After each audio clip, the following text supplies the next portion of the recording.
Welcome back, ladies and gentlemen. My name is Connor. I'm here with my father. What's so funny? I'm drunk. Yeah, okay. Show the camera I've had my number of drinks. drinks today. Yes. It's New Year's Eve. No, it's not. It's Christmas Eve. This is going to be rough because I'm not drinking at all. I started early at noon. Yes, and it's what? 6 p.m., so 6 hours of drinking has led up to this moment. I I'm apologize, excited. son. I apologize to you. I'm very excited. Today we are doing what a lot of people are doing on YouTube, a lot of music reviewers, reactors, doing our favorite albums of the year. Slight twists on this format. For me, it's going to be normal. Top 5 albums that came out in this year that I enjoyed the most. For my father, because you haven't listened to as much new releases as me, we are letting you pick from all the albums that we covered this year. Okay. Because they were all new for you. You know what? You're the one who started this whole thing, and I'm forever grateful. And so you take it away, my son. On Christmas Eve. Christmas Eve. Oh, yes, we should probably say. Yes. Happy holidays. Happy Merry holidays. Christmas. At number 5 for me, I have to go with a record that dropped earlier this year, and we did do a reaction to this together. Oh. This is Crash by Charli XCX. Oh. It is a record that I've continuously played since its release. Not my favorite in her catalog, but I think it still stands strong. Over to me. Okay, so I had to really think deep and hard about this, and I went through, I was sitting there, I'm pretty anal about this stuff, and I went through each one that we've done, and I broke them down, and I was thinking about what gave me the feeling that I love about music. And it's that certain feeling that just sort of comes out of me, and music comes into me in that sort of weird vibe. My number 5 album, Yes. is an album I did not expect to be in my 5 if I had to pick it up. Mm-hmm. And my number 5 is Metro Boomin. Heroes and Villains? Heroes and Villains, yes. Really? That is a surprising pick. It is. I have played guitar over it. Mm-hmm. The And instrumental version? Instrumentals. That was the best thing you showed me was the instrumental versions. I've been noodling over it. I have the highlight songs for me is, I tell you, I didn't, at the time we reacted.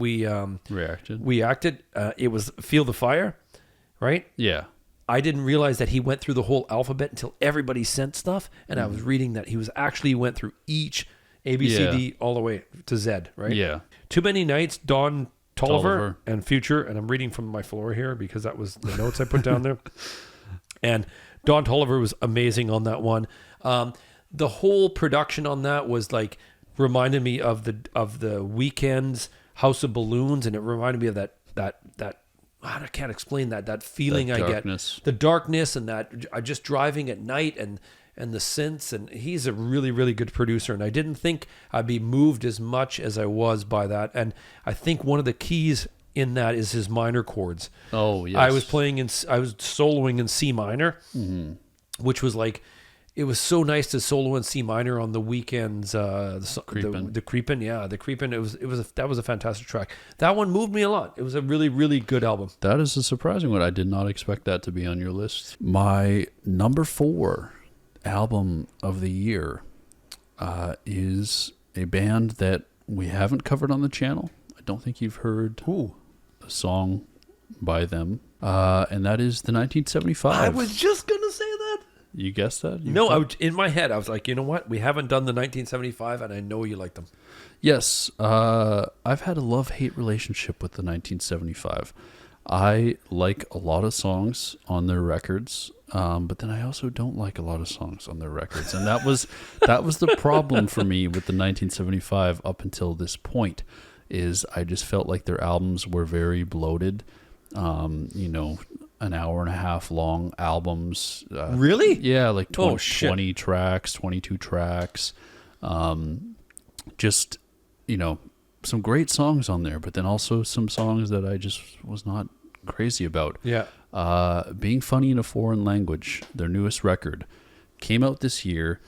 It is just under 45 minutes, I believe. Yeah, my main issue with the 1975, before this record was just the bloated track lists. And they really came through with this one. Did not have any tracks that felt like they were just filler or they were just kind of ideas that they wanted to test out and not really fully, bring to life. Everything felt like it had a place on here. My number 4 spot is going to be, I think, one of the coolest produced ones we've listened to. Best vocally. It's in terms of like in the microphone placement and singing. It's going to be Travis Scott, ASTROWORLD. And 2 trap albums in a row. It's been, you know what? It's crazy. What did I say to you earlier? Yeah, I said I could not picture myself listening to trap prior to this. I would never have went and felt that feeling. Some ASTROWORLD or Metro Boomin. Yes, and I have my notes here. I'm reading. Stargazing. I'm in a car. Just driving and just chilling, man, and just feeling it. Like, I don't have to really be in tune with the lyrics. It's just the feeling. Mm-hmm. Just that feeling is amazing, right? Number 3 for me, that rhymed, Mr. Morale and the Big Steppers. This one was an interesting one when we first listened to it, because it was something that I mostly loved. I had some tracks that I didn't feel crazy about.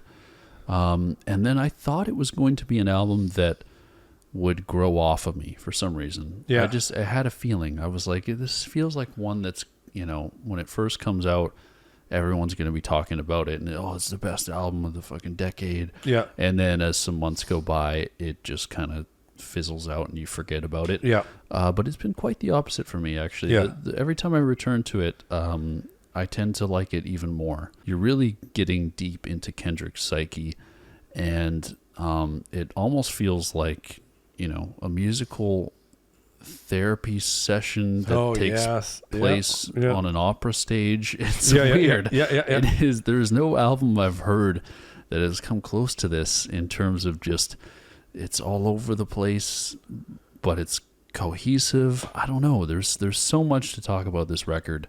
I am going to my number 3 spot, and my number 3 spot is going to be a band from Ireland. Yes, and I know which one this is. I cannot tell you how I connected in such a way. It's so powerful. The lyrics, the poetry, the emotions, the rawness of Fontaines D.C, Skinty Fia moved me, and we only did it recently. Yeah, just was it a month ago? Month ago. It is one of the most powerful things I've heard in terms of just the rawness of the musicality and the vocals.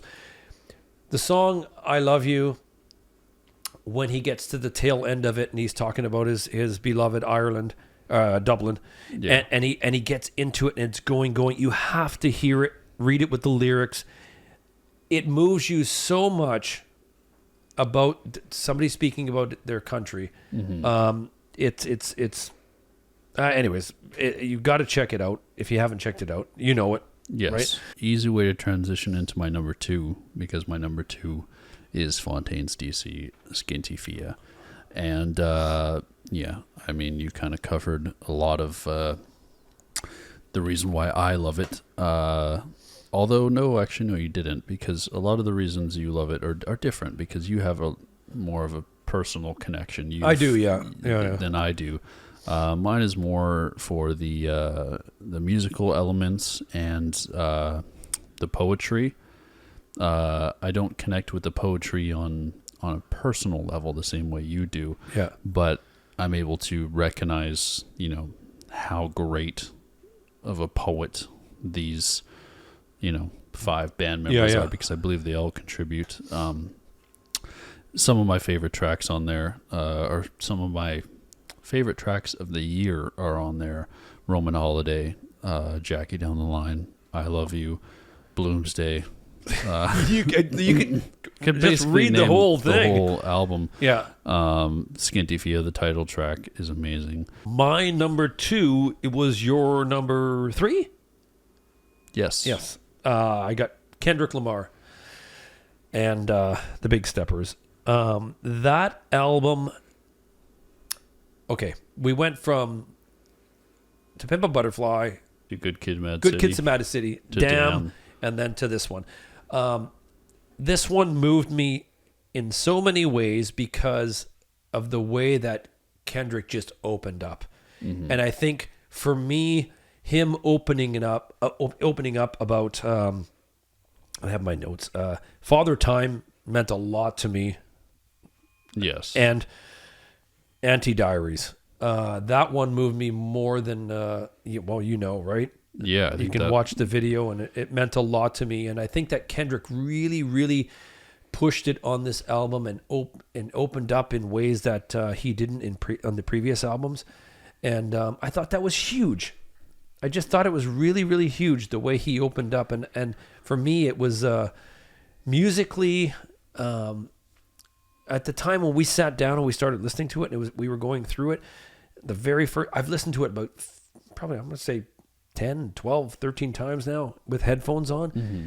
I'm still amazed. And we did, I think, Untitled Unmastered. Yeah, we've done Untitled Unmastered. And that was like, Kendrick is like, I hold him at the highest regard. He is somebody I want to meet.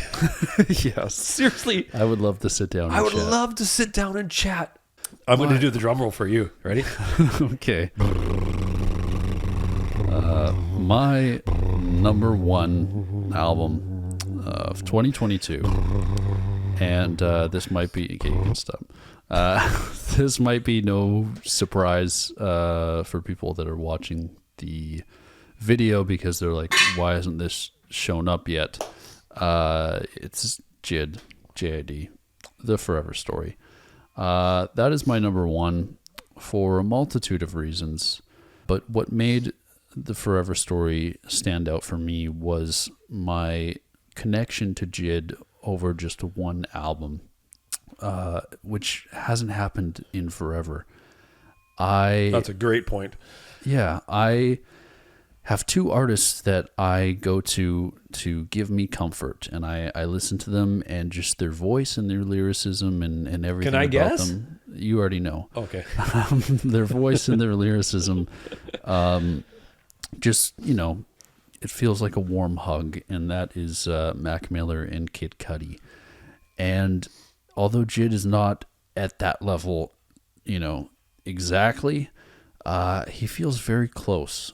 He would be number 3 on that list. And for That's an artist, fantastic. Yeah, for an artist to get there after me just listening to one record, is pretty amazing. So that was the kind of main reason that The Forever Story is my number 1 album of the year, was just my ability to listen to him and his voice and feel that comfort that I get from an artist like Kid Cudi, or an artist like Mac Miller. Well, my number 1 album, we sort of just going to segue from that. My number 1 album that I listened to the most and I've been moved the most by, and I felt a real spiritual connection to, hands down, no doubt, is Circles. By Mac Miller. Mac Miller. I have had so many experiences with Mac over the time that I have been introduced to him, from being out walking, working in the yard, being in the bathtub, everything in my life. Every time I had Mac in the cans, it was me and Mac. And I've said that multiple times, because Mac had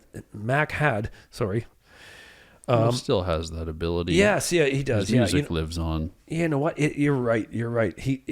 It's it's literally when you're listening to the headphones, it's him talking to you. And I'm not going to get emotional, but when he opens up with Circles, man, I don't know if an album has ever connected to me more ever than listening to that album, because I've had trouble with booze, drugs, you know what I mean? It's crazy shit in my life, and you know that.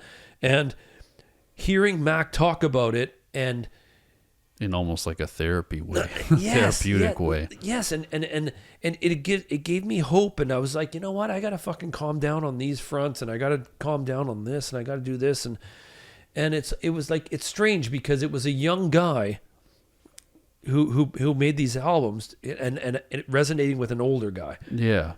And a guy who's 26 resonating with a guy in you don't 70. have to say my age. 70s, in the 70s. 75 and stuff like that, right?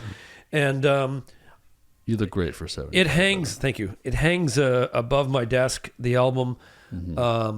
I think I've bought more Mac merch than I've ever any artist, and Mac really, really holds a deep place in my heart. And I just the John Bryan interview, and I just don't know what it's sad that I just didn't get to see what Mac could do in 30 years old, 35, 40. Yeah. You know what I mean? I would have loved to see that, right? And anyway, Circles, I got the second song here, Hand Me Down, is like, I hear that, I start crying instantly. It's beautiful. It's beautiful. This album is beautiful. Circle is my number one for this year, Anyway, we would love to hear what your top 5 albums of the year are. I'd love it. Hey, yes. I'm really curious. So in the comments, please let us know your top 5. Top 10 if you even, if you really can't narrow it down. Yeah.